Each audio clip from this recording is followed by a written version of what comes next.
হযরত মূসা আলাইহিস সালাম একবার প্রচন্ড রেগে গিয়ে আজরাইলকে একটি থাপ্পড় মেরেছিলেন। ওই থাপ্পড়ের চোটে আজরাইলের একটি চোখ পড়ে গিয়েছিল। কি এমন ঘটেছিল যার কারণে মূসা নবী আজরাইলকে থাপ্পড় মারলেন? হযরত মূসা আলাইহিস সালামের অলৌকিক হযরত মূসা আলাইহিস সালাম যখন বার্ধক্যে পৌঁছালেন, আল্লাহ রাব্বুল আলামিন মালাকুল মউত আজরাইলকে মূসা আলাইহিস সালামের নিকট পাঠিয়ে দিলেন। হযরত আজরাইল মূসা নবীর সামনে এসে বললেন, হে আল্লাহর পয়গম্বর, আমি মালাকুল মউত আজরাইল। আল্লাহ রাব্বুল আলামিন আমাকে পাঠিয়েছেন আপনার জান কবজ করার জন্য। মূসা নবী বললেন, হে আজরাইল, তুমি কোন দিক দিয়ে আমার ভিতরে ঢুকে আমার জান কবজ করবে? আজরাইল বললেন, আমি আপনার মুখ দিয়ে ভিতরে প্রবেশ করব এবং আপনার রূহ কবজ করে নিয়ে বের হয়ে যাব।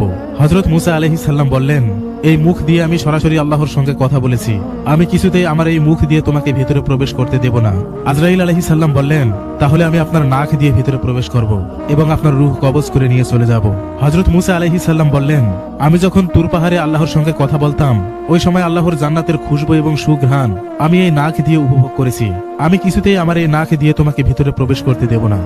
হযরত আজরাইল আলাইহিস সালাম বললেন, তাহলে আমি আপনার চোখ দিয়ে ভিতরে প্রবেশ করব এবং আপনার রূহ কবজ করে নিয়ে চলে যাব।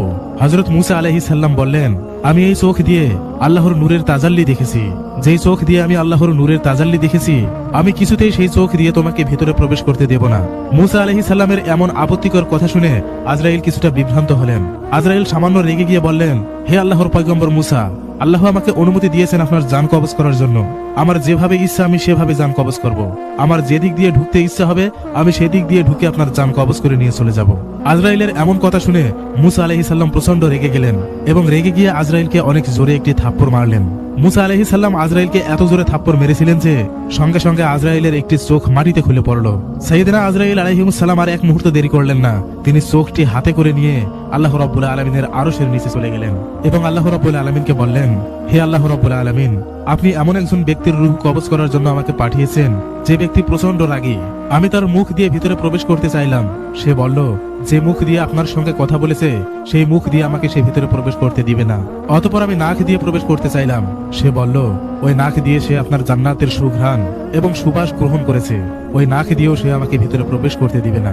এরপর আমি তার চোখ দিয়ে ভিতরে প্রবেশ করতে চাইলাম, সে বলল, সে যে চোখ দিয়ে আপনার নূরের তাজাল্লি দেখেছে সেই চোখ দিয়ে আমাকে ভিতরে প্রবেশ করতে দিবে না।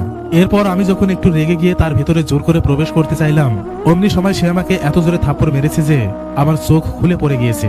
আল্লাহ রাব্বুল আলামিন আজরাইলকে বললেন, হে আজরাইল, আমি তোমাকে যার জান কবজ করার জন্য পাঠিয়েছি সে দুনিয়ার কোনো সাধারণ ব্যক্তি নয়। আমি অতীতে যতগুলো নবী রাসূল পৃথিবীতে পাঠিয়েছি এবং ভবিষ্যতে যতগুলো নবী রাসূল পৃথিবীতে পাঠাবো সবগুলো নবী রাসূলের চেয়ে এই মূসার রাগ অনেক বেশি।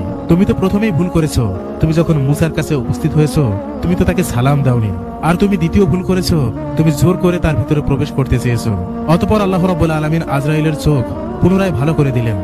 এরপর বললেন, হে আজরাইল, তুমি একটু অপেক্ষা করো, আমি দেখি আমার মূসার জান কিভাবে কবজ করা যায়। অতঃপর আল্লাহ রাব্বুল আলামিন ওহীর মাধ্যমে মূসা আলাইহিস সালামকে বললেন, আপনি কি পৃথিবীতে আরো বেশি থাকতে চান?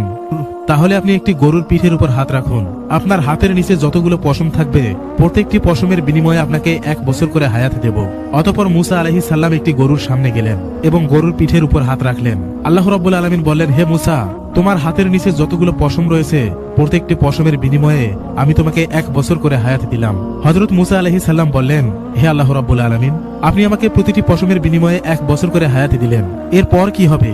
আল্লাহ রাব্বুল আলামিন বললেন, এরপর যখন তোমার হায়াত ফুরিয়ে যাবে তখন তোমাকে মৃত্যুবরণ করতে হবে।